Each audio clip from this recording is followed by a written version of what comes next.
In today's video, I want to talk about life, and specifically, I want to share 10 simple truths that make life easier. These are things that I found after more than a decade of learning about minimalism, intentional living, living with less stuff, and most of all, simplifying my life and my routines. These simple ideas have been helpful for me in bringing more clarity, but also just making my days more enjoyable and manageable, and to not make life more challenging than it needs to be, because let's be real, life can sometimes be messy and complicated and full of uncertainty. But if we can change our own perspective about things, then the way that we experience life can change with it. A big thanks to Skillshare for being the sponsor of today's video and supporting the channel. We will chat more about them later. For now, let's dive right in. The first simple truth that can make your life easier is the fact that you are always allowed to change your mind, and that every day can be a new beginning. As human beings, we are always trying to be consistent with what we used to say and how we used to act, and not only towards others, but also towards ourselves. So the things that we've done in the past and said in the past and thought in the past kind of all come together into what we feel our identity is like. And so if we've always thought something, then subconsciously we kind of feel like we always have to keep thinking that thing. However, that's really not true. Things change, and it is perfectly okay to change your mind and to really think about things very differently than you used to. And the thing is that these changes don't necessarily have to take years. Sometimes it can be hard to admit to ourselves, like, I kind of stopped feeling about this like this, or kind of changed my mind about that, because we feel like that's inconsistent and therefore maybe we're hypocrites, or maybe we used to lie, or things like that, when really that's not the case. We just changed our mind, and that is absolutely fine. And the same goes for our identity. Every day can be a new beginning. Every day that you wake up in the morning can be a fresh start if you want it to be, if you feel like that's the new you, for example, and that is perfectly fine. So if you've always thought of yourself a certain way, there's no real reason to keep thinking of yourself that way if that old you is no longer serving the new you. Little example, very small thing, but I got into cooking a little bit a while ago, and I still really like cooking. But I've always said, like, I'm a minimalist, I don't need cookbooks. I can just look up the recipes online. And while that is perfectly true, I've now found that I actually quite like cookbooks. I don't want to have a ton of them. I don't want very specific ones that I'll never use, because that doesn't really align with my thoughts about minimalism. That is true. But I did just kind of change my mind about it, and I started looking at all these cookbooks in the stores, getting super inspired, but thinking like, I've always said that I don't need cookbooks, so I'm not allowed to get one or something. And this is all kind of subconscious, but in a way, these things do matter when we make a new decision, and it really doesn't have to be like that. We can just be like, oh, I found a new interest. I kind of want to try this cookbook. And then we can just quickly think about, do I really expect to actually use this, and would I like to own it and buy it and have to take care of it and everything? And if the answer is yes, then that's absolutely fine. And so that's what I did. These are small things, but they can also apply to really big things, and it just kind of set me free, this realization that every day can be a new beginning, and the things I've done or said or thought in the past don't necessarily need to be things that I keep doing or that I keep thinking are part of my identity if that no longer feels that way. Number 2 is a really big one, and that is that not everything needs to be optimized. The way we live, and also definitely like the online world, has a way of needing things to be optimized. So if we are into clothing and wardrobes and minimalism, then we really feel like we need the optimal capsule wardrobe. And so we need a wardrobe where everything fits well with everything else, and it needs to be fully optimized in terms of our color season and fit, our body type. Like, we pull everything in, and we kind of feel that our wardrobe needs to be optimized for the pursuit of simplicity. And the thing is that sometimes that might help, but other times I've learned that the pursuit of optimization actually costs more time, money, energy than the fact that your wardrobe wasn't fully optimized in the first place, because we keep thinking about new things to add, new things to buy, and then we need to declutter because that really wasn't optimal. And this keeps us busy, and we can do that in all kinds of things, not just our wardrobe, but also things like our beauty regimen or hair care routine. We can go on Pinterest and look up beautiful pictures of perfectly organized spice racks and think like, oh, I need to optimize my spice rack because that looks so easy or simple or minimal. When in fact, maybe our spice rack was working perfectly fine before. Like, my spice rack is not Pinterest worthy at all. But for the way that I use it, it's fine. And it saves me a lot of time and money and energy not having to fit the perfect little reusable spice thingies that fit perfectly in my drawer so that it's fully optimized. I'm just like, you know what? This is kind of fine the way it is. So it is okay, in my opinion anyway, to kind of half-ass certain things about life. Other things you might find really interesting or really fun or really important, and that might be worth, you know, working on a bit to optimize it a bit.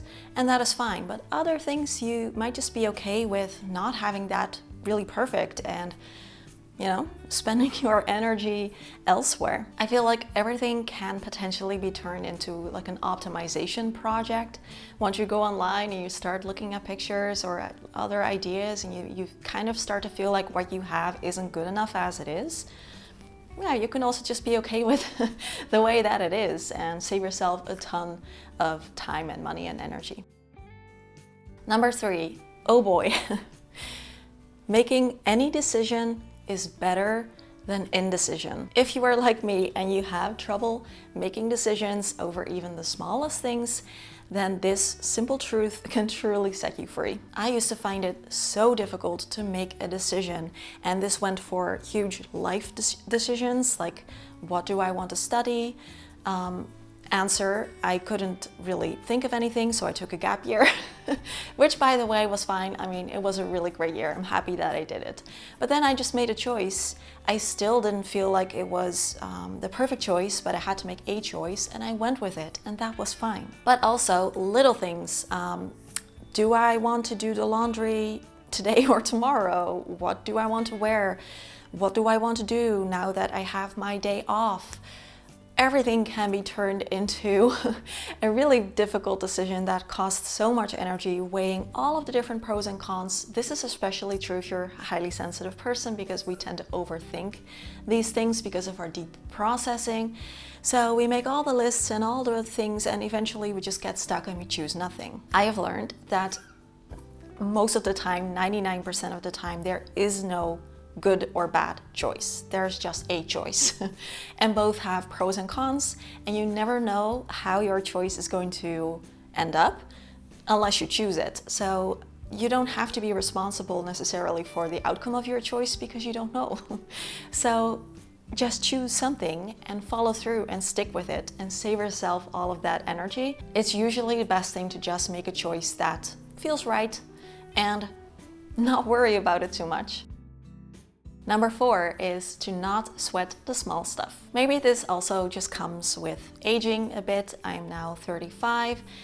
When I was 25, for example, the small stuff really got to me a lot more than it does now.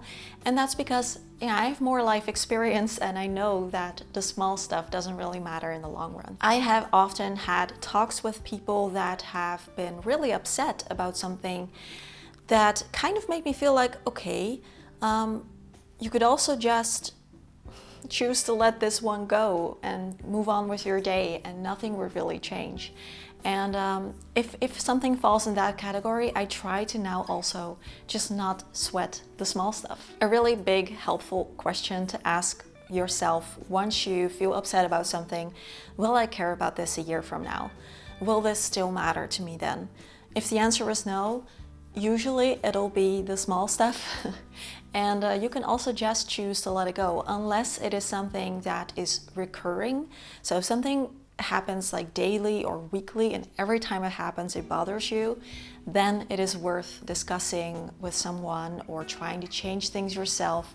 But if it's like a one-time or a two-time thing, it's not really important, you're not going to care about it a year from now, then you can also just choose to let it go and save yourself a lot of energy. The fifth simple truth that has made my life a lot easier ever since I started simplifying my life, living with less stuff, is that it is okay to not know what you're doing. I used to be the kind of person who would like to have a 10-step plan for everything that I start, because I really want to have thought things through before I even begin them. So let's say I'm interested in learning a language. I would have asked myself, when do I think I will use this language? How do I want to go about it? How well do I want to speak it a year from now? Do I want to go fluent? Do I just want to learn a few words? All kinds of different questions, and also have thought about how do I want to learn the language? Do I want to go to a class? Do I want an app? You know, all these different things. And the thing is that these questions and wanting to have everything figured out before you even start something are a great way to hold yourself back. This truth really dawned on me when I learned that no one really knows what they're doing in life, and basically everyone is winging it. And so if you feel like you're just winging it, or you even feel a bit of an imposter syndrome, I think most people are, and it is perfectly okay to not know necessarily what you are doing, how you want to go about things, as long as you're having fun doing the things. And if it doesn't turn out to anything much, no, that's an acceptable outcome for me now. A little while ago, I started making digital illustrations in Procreate. And this was something that I thought about, like low-key considered for a couple of years at that point.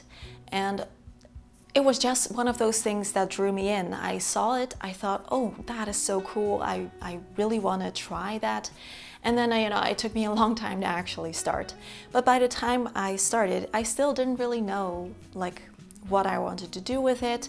I didn't have a 12-step program to follow to get me to a certain point or something. I just started, and I'm having a lot of fun with it. Sometimes I do it every day for months. Other times I don't do it for months, and I'm trying to just be okay with those things now. Of course, if something is really important to you, then it does help to have a plan and goals and really work hard. But other times, it really helps to know that some things are just fine the way they are. So I didn't really know what I was getting myself into when I started to learn how to make digital art in Procreate, and I still don't really know where I want it to take me. All I know is that while I'm doing it, I'm having fun with it. And yeah, that's enough for now. How I learned to get started with this new skill was on Skillshare, and I'm so glad that they are sponsoring today's video again, because there are so many things that I have learned on Skillshare throughout the years, like videography, Procreate, taking care of plants, making a great cappuccino, writing website copy, designing my ebook, get better at the guitar, and a lot more. They are the largest online learning community. They have thousands of classes on so many different topics, and it's very inspiring and motivating because of their learn by doing approach. If you want to learn something but you don't really know where to start, then their learning paths are a great idea, because these are hand-picked class collections that you can take in order that take you from a beginner to advanced, led by teachers that are industry pros. So let's say you want to learn how to make your own clothing, then you can watch the Sew Custom Clothing from Scratch learning path. You start by learning foundational sewing skills, using sewing patterns, designing clothing that fits your style and silhouette, all the way to sewing with prints and designing your custom fit clothing items. If you want to discover new hobbies or interests, or you want to take your creative passion to the next level, maybe even turn it into a business this year, then I highly recommend checking out Skillshare. The first 500 people to click my link in the description box will get a 1-month free trial. So that means that you can try as many classes as you want completely for free for a month to see if you like it. Big thanks to Skillshare for supporting the channel. Let's get back to the video. All right, the sixth simple truth that can really help to simplify your life is one that I learned, and it is that just not everything is worth fighting over. This is true when it comes to relationships with people, so either a romantic relationship, relationships with your family members or friends, or even neighbors, community. It kind of all comes down to the question, do you want to be right or do you want to be happy? And I now like to quickly ask myself before I start something with someone if this is worth fighting over or even discussing, because a lot of the times when you are dealing with other people and yourself, some of our reactions are just based on how we are feeling in that moment. For example, if someone just had a crappy day, they might react differently to you than if they've had a really good day. And it doesn't say anything about you, it doesn't say anything about the thing that you were discussing. And these interpersonal relationships can be influenced by so many different things that I have learned that sometimes it's just fine to let things go, to forgive someone and to not worry about it anymore. Number 7, for my fellow perfectionist friends out there, is you can only do your best. When we're talking about simple truths that have set me free, this is a big one. When you think about it, what else can you really do besides try? We cannot force things to go our way. We cannot decide to have something done perfectly and then do it perfectly. There's no such thing. And we are gonna fail, we're gonna mess up, we're gonna, best case scenario, look at something that we did and think like, oh, if I did it that way, it would have been even better. Worst case scenario, we completely screw up and something doesn't go the way we had planned at all. But the thing with all of these things have in common is that we tried. And I feel like as long as you try, you can't really blame yourselves for any outcome. Let's say I have a presentation at work. Instead of being like, how did the presentation go?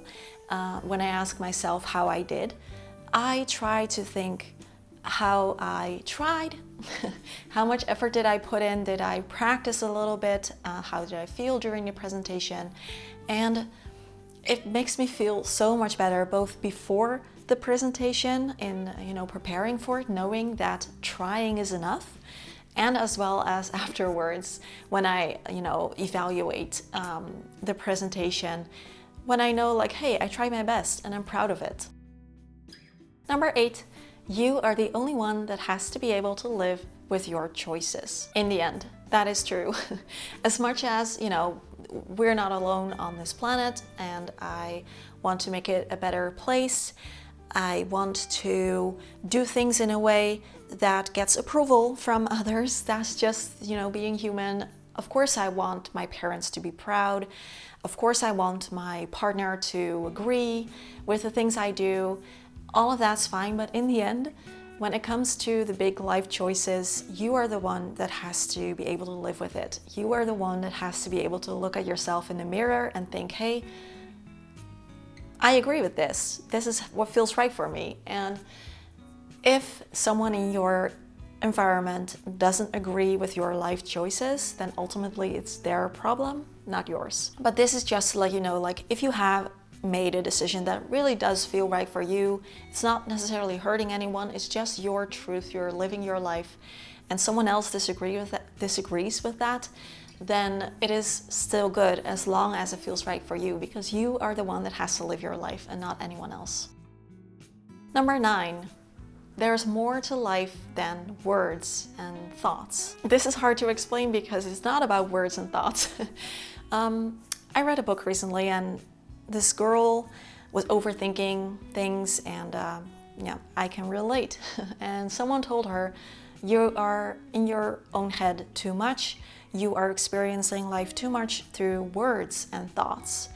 And I really related to that because yes, there is so much more to life than words and thoughts. There are experiences, there are feelings, there are ways to experience life other than overthinking it, analyzing it, making the best decisions. For example, something as simple as just going to sit on the ground, on the floor, brings with it a whole new perspective sometimes. It brings with it a whole new experience. You're literally seeing life differently, and Sometimes something as simple as doing a forward fold can already change my mood and change my day. And it has nothing to do with thinking, with words, with decisions. Sometimes I'll just go to the kitchen and I will stand with my butt against the counter and just forward fold for a minute. I don't know, it makes things different, and it made me realize like there is so much more to life than words and thoughts. And if you're someone who, like me, tends to spend a lot of time in their head thinking about things, putting words to things, it can really help to try some different ways to experience life, maybe through smells or going outside, or like I said, changing your perspective by sitting on the floor, finding ways to experience life without thinking for a little bit. And it brings with it a new perspective. It really does simplify things, and it can give you a whole new experience. And the last simple truth that can make your life easier is just to know that everything you want will end up making your life a bit more complicated. So this is kind of about the wants versus needs thing when it comes to minimalism, but also about life in general. Let's give a very simple example. Let's say you want a new kitchen. You don't necessarily need a new kitchen, like it's functional and it's safe and it's clean, but maybe it's like old or dated or not your style and you want a new kitchen. I'm not saying that there's anything wrong with wanting a new kitchen. That is completely up to you. The results will, in fact, make your life a bit more complicated. Kitchens are expensive and the renovation is going to be very time consuming. You're going to be without a kitchen for a while, so that's going to make things complicated. And the whole thing is probably going to take a long time before you have your new kitchen. So again, there's nothing wrong with wanting this, but it made me kind of see things in a new way. Like, do I really want this? Because everything you want, no matter how small or how big, is going to add some kind of complication in some way. Sometimes these things might be worth it. I want a new plant. That means that I now have to take care of that plant from now on. So a little complication into my life. However, I love plants and I think the upsides outweigh the downsides, so it's fine. However, a different example, a wedding, is something that I decided I didn't want, because for me personally, the costs, the complications, the stress, all of the things involved with planning a wedding and executing a wedding were not worth it to me, because they're not necessarily that important to me. So I decided to go the easy way and get a registered partnership, which legally is almost the same thing, but without basically any of the hassle. Again, nothing wrong with wanting a wedding or wanting a kitchen or wanting anything.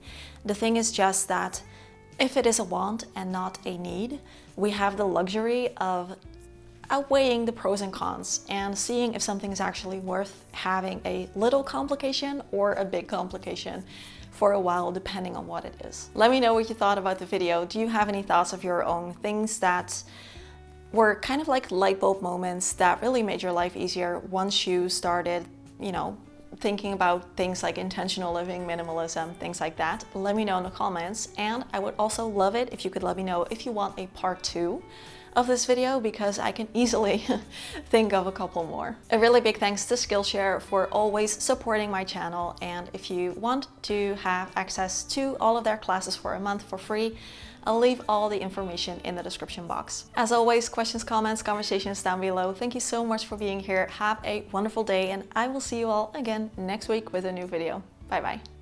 Do any of you ever like to sit on the floor for a while because it just makes you look at things differently? I do this all the time, actually. I really like it.